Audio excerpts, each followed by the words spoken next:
Ja muinsustervitus kõigile. Mina olen Kais Matteus ja olen nõustamisosakonna juhataja Muinsuskaitseametis. Minu ettekande pealkiri siis on muinsuskaitselise järelevalve põhimõtted, aga kui hakata vaatlema või harutama seda mõistet põhimõtted, siis tegelikult kõik otsad viivad tagasi õiguseni, ehk siis seaduseni ja määruseni.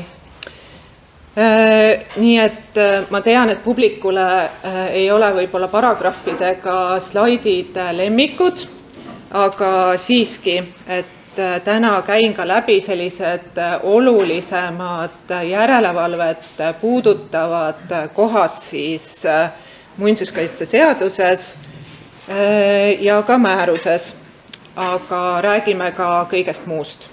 Aga alguses siis selline väide, et muinsuskaitseline järelevalve kui võtmeküsimus või kui võtmeisik. Et mida me mõtleme selle all? Me mõtleme just nimelt seda, et muinsuskaitselisel järelevalvel on väga oluline roll restaureerimisprotsessi suunamisel ja see tähendab seda, et teil on tõesti teist sõltub objektil väga palju. Ehk siis teil on väga mõjus roll. Teiselt poolt on kindlasti see roll ka hästi keeruline, sest selles kohtuvad, nagu siin kirjas ka, ühelt poolt siis seadused, teiselt poolt väärtused või kõiksugu muinsuskaitselised põhimõtted ja kolmandaks ka see nii-öelda kummaline sõna siin ehitusreaalsus. Aga nagu me kõik teame, siis tegelikult ükski projekt ei ole ideaalne, ükski projekteerija ei suuda kõike lõpuni ette näha, ehk siis see, mis objektil toimub, te teate ise kõige paremini, tulevad ootamatused, avastatakse erinevaid väärtuslikke detaile, teatud tarindid, mis võib-olla arvati, et on heas seisukorras, seda lõpuks ei ole, ehk siis tulevad erinevad muudatused ja need võivad olla väga keerulised. Ja teiselt poolt siis on seal keeruline positsioon seetõttu just, et meil on hästi palju osapooli selles restaureerimisprotsessis, ühelt poolt siis omanik, kes ju ka maksab selle töö eest, teiselt poolt meie, Muinsuskaitseamet, kolmandaks ehitaja, kellel võib olla oma agenda, oma soovid, ja siis teie seal vahepeal, kes peaksite olema see vahendaja või neutraalne osapool. Aga siin on mul siis selline mõte, et kui tekivad sellised dialoogi, arutelukohad, võib-olla ka vaidluskohad, et mis võiks olla siis selline nagu katuspõhimõte, et mis juhib seda otsustust siis. Et see võiks olla see ikkagi, et kõige tähtsam on see ajalooline hoone, selle hoone väärtused ja kõik see, mis sellest hoonest siis selle unikaalse teeb. Ja siis üks aspekt veel, mis ma tahaksin välja tuua, on just nimelt see, et me võiksime rääkida rohkem sellest nagu läbi positiivse prisma, et meie ja teie ka tegelete väärtuste hoidmisega, selmet siis kitsendused, piirangud ja ei. Nii, aga siis järelevalve roll on tõesti tagada, et siis ühelt poolt kaitstav väärtus säiliks, siis et töö vastaks kooskõlastatud projektile või kui tulevad muudatused, siis et need muudatused oleksid tõesti läbi räägitud ja kooskõlastatud. Ja kolmandaks siis, et töö kvaliteet oleks pärandivääriline ja see siia alla käib siis ka kõik nõustamine, teie poolt pakutud lahendused ja nii edasi. Nii, aga siis kiirelt käin üle, enamik teist loomulikult teab seda, aga Muinsuskaitseametis siis teie kontakt number 1 ongi siis just nimelt nõustamisosakond. Nõustamisosakonnas on maakonnanõunikud. Me oleme veel üks väheseid riigiasutusi, kes on suutnud tõesti hoida maakondades seda inimest, kes on abiks omanikele, on abiks teile. Ehk siis peamine kontakt on tõesti maakonnanõunik. Aga ma tahaks välja tuua ka selle, et meil on head kolleegid, kellel on väga suur ekspertiis, ehk siis ehituspärandi osakond samuti. Ehk kui meil on vaja lisateadmisi, me saame alati kaasata. Meil on restaureerimisnõunik, siinsamas esireas istub väga suurte kogemustega, ta on. Meil on arhitekt, maastikuarhitekt, insenernõunik, ehk siis vajadusel, kui on objektil ka muresid või küsimusi, siis me saame ehituspärandi osakonda kaasata. Nii, ja meeldetuletus ka selle kohta, et Muinsuskaitseametil on siis halduslepingud, 3 tükki, Tallinna, Tartu ja Narvaga. Ehk siis nendes linnades ei ole Muinsuskaitseameti maakonnanõunik see, kellega te ühendust võtate ja suhtlete, vaid seal on siis vastavalt linnade muinsuskaitseosakonna spetsialistid need. Nii, siis restaureerimine kui üks suur ja pikk protsess. Et kui vaadelda ja teha sellist hästi nagu brutaalselt jagada see suurteks tükkideks, siis võib seda näha selliselt, et siis see esimene suur alaprotsess on siis loastamine, kuhu alla käib eritingimused, vajadusel uuringud, projekt, tööde tegemise luba. Siis teine oluline nii-öelda alaprotsess ongi siis töö tegemine, kus on jällegi teie roll hästi määrav. Ja kolmas on siis töö dokumenteerimine. Ehk siis me tahaks näha seda, et see on üks suur tervik, et need ei ole eraldi, et see dokumenteerimine on ka just nimelt hästi oluline asi, mis paneb sellele protsessile siis lõpuks punkti. Nii, ja nüüd me jõuame siis paragrahvide juurde. Muinsuskaitseseadus paragrahv 55. Ja ma pean ütlema, et kui ma nüüd uuesti üle lugesin, siis tegelikult seadus sõnastab seda järelevalvet väga hästi. Mõneski kohas võib ju norida, et on jäetud natukene liiga üldiseks, aga minu hinnangul see ei ole. Alustuseks siis tuletame meelde, et tõesti muinsuskaitse eritingimustega määratakse järelevalve. Ja siin on toodud väga hästi ja ülevaatlikult siis ka järelevalve ülesanded. See on siis hinnata ja kontrollida vastavust ehitusprojektile, siis nõustada ehitise omanikku ja töö teostajat töö käigus sobiva metoodika ja materjali valiku, detailide, tarindite säilimise, tööde käigu ja ekspertiisi küsimustes. Ja kolmandaks siis teavitada ametit töö käigus tekkinud probleemidest või rikkumistest. Nii, liigume edasi. Järgmine väga hea paragrahv on paragrahv 56.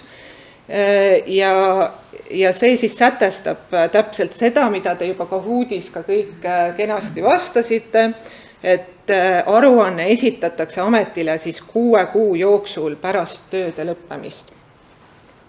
Ja see on seotud tegelikult ka hüvitamisega. Ja nüüd liigumegi edasi siis seaduse juurest määruse juurde. Ehk siis see on määrus, mis räägib meile dokumenteerimisest ja hüvitamisest.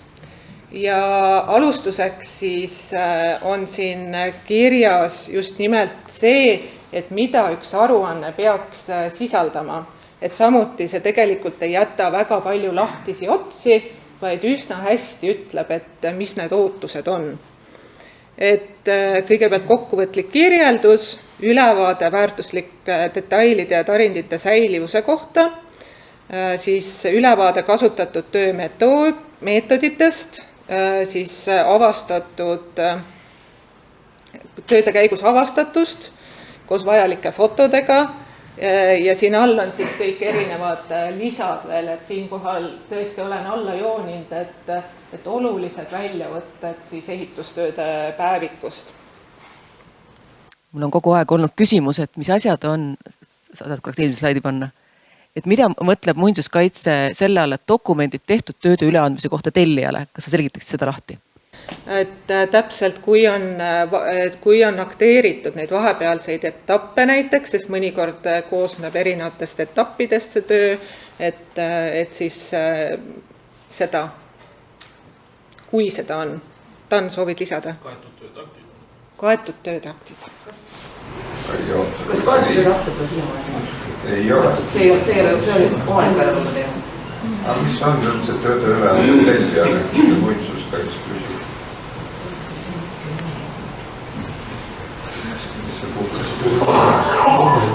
See on omanik järelevalve teema. Et seda ei saa muinsuskaitse küsida. Okei. Nii, läheme edasi, siis kulu hüvitamine on ka tegelikult hästi oluline, et me oleme ka teinud, Kultuuriministeerium tegelikult on teinud uuringut selle kohta, et see oli hästi oluline ja suur muudatus uue seadusega, et tegelikult võimaldati üldse seda hüvitist. Aga tuleb välja, et nii mõnigi kord seda hüvitist ei küsita. Nüüd siin määruse paragrahv 4 siis on toodud, et mis need hüvitamise tingimused peavad olema. Ühelt poolt siis, et see on seaduse alusel on määratud järelevalve, teiseks, et see on objektil kvaliteetselt teostatud ja kolmandaks siis, et aruanne on ameti poolt heaks kiidetud, et need 3 punkti peavad olema täidetud, siis on võimalik hüvitist saada. Nii, aga millistest numbritest me üldse räägime aruannete näol, et see ei ole tegelikult lõpuni täpne, sellepärast, et meie register ei võimaldanud sellist statistikat välja võtta, et võtta ainult järelevalve aruanded, et siin on tegelikult kajastatud ka tööde aruanded, aga nagu näha, siis need numbrid on üsna suured ja need on siis aasta-aastalt järjest kasvanud. Nii, aga nüüd ma lähen natukene detailsemaks ja alustuseks siis käsitleme aruandeid. Küsitlesin siis ka maakonnanõunikke lihtsalt sellepärast, et kuna meie ideaalmaailm on ju see, et teie edastate aruande, me vaatame aruande läbi, kiidame selle heaks. Aga paraku sageli on ikkagi see, et saadetakse tagasi sellepärast, et palutakse lihtsalt täiendada seda aruannet. Ja siin on toodud mõned need kõige enam levinud siis asjaolud, mille tõttu siis neid ka tagasi on saadetud. Et ma lihtsalt nimetan mõned, et te saate ise lugeda ka, et näiteks tõesti, et ei ole toodud siis muudatused võrreldes projekti või tegevuskavaga, või puudub hinnang tehtud tööle.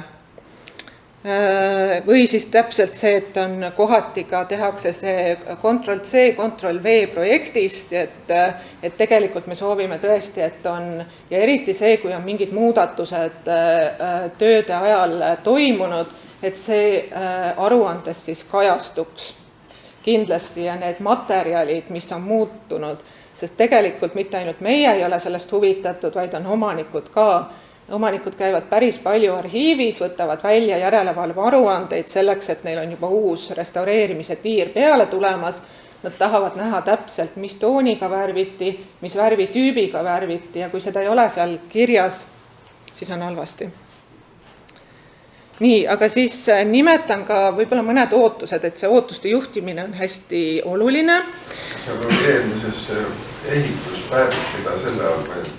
Siin oli just see, et sageli pannakse nagu terve ehituspäevik lisatakse sellele, et seda pole nagu vaja, vaid just nimelt mingid olulisemad osised siis. Ootused, käin kiiresti üle, see, et me täpselt, nagu Anita juba ka ütles, jagaksime väärtusruumi, et oluline on objekti ajaloo tundmine, siis tundub elementaarne, aga ma nimetan siiski regulaarne objektil käimine, siis detailide märkamine, kui töö käigus midagi ilmneb, siis süsteemne dokumenteerimine, et ei ole ainult ennem töid ja pärast töid pilt, vaid on nagu vahepealne periood ka. Siis nüüd on ühed olulisemad asjad, see, et teadmised, kogemus ja oskused, see on see, miks teid on sinna objektile vaja, et see teie tarkus on hästi vajalik. Ja just see, et te oskaksite ja julgeksite neid lahendusi leida ja pakkuda ka välja. Et see järelevalve ei ole selline takseeriv või üles kirjutav ainult, vaid tõesti, et te oma teadmiste ja kogemuste baasil, kui on mingid probleemid või küsimused, oleksite initsiatiivikas ja ise pakuksite neid lahendusi, et see on hästi tähtis. Projektist lepetest kinnipidamine ja oskus selgitada, see on ka kohati väga tähtis nii omanikule kui mõnikord ka meile, et miks teatud, ja kindlasti ehitajale, et miks on oluline teatud viisil teha. Siis omaniku kaasamine, kindlasti meie kaasamine ja koostöö meiega ja vajadusel ka siis töö peatamine. Nii et ei oleks ainult ootused teile, vaid mida meie saame omalt poolt pakkuda kiiresti. Et oleme koostööle avatud, ma tean, et nii ehitajad kui kõik objektil kõige suurem ootus on see, et saaks kiireid vastuseid ja kiireid otsuseid. Et omalt poolt teeme kõik võimalikku, et te saaks need. Siis maakonnanõunik on alati olemas, võimalik objektile kutsuda, siiski erinevus maakonnanõunik ei ole muinsuskaitseline järelevalve, maakonnanõunik on maakonnanõunik. Aga et palun alati, kui pigem tekib küsimus, et kas minna edasi on kahtlus, siis võtke ühendust maakonnanõunikuga ja kutsuge ta objektile või konsulteerige telefoni teel. Vajadusele ekspertiisi pakkumine ja siis avakoosolek ja kokkulepped, millest saab siis TAN täpsemalt rääkida. Nii, siit ma lähen ruttu üle, palun külastage meie kodulehekülge, seal on väga palju väärtuslikku informatsiooni. Seal on laiendatud põhimõtete kirjeldused, seal on meil tüüpsõlmede lahendusi, seal on infomaterjale ja üks üleskutse veel, et see meie e-teenused käivad läbi riikliku registri. Et üleskutse, palun kasutame registrit dokumentide edastamiseks. Et meil on praegu võimalik ka saata meilile, kas või aruandeid, aga meie see soov on see, et tegelikult kõik kulgeks läbi registri. Et kõik meie toetuste taotlused oleme me saanud 99% läbi registri toimima, et ma väga tahaks loota, et me saame ka selle protsessi, et ühelt poolt et järelevalve jaoks ei ole väga suurt erinevust, kas ta edastab selle läbi registri või saadab e-mailiga, aga see, et mis meil kulgeb, see meie töövoog on oluliselt suurem, kui te saadate selle e-mailiga. Kas seda on plaan ka natuke lihtsustada, sest see on tihti olnud päris keeruline sinna? Registrisse see laadimine, sest see keskkond ei ole mugav. Jah, me tegeleme pidevalt sellega, et seda keskkonda saaks paremaks ja mugavamaks teha, aga ma ei tea täpselt, mis see probleem praegu on.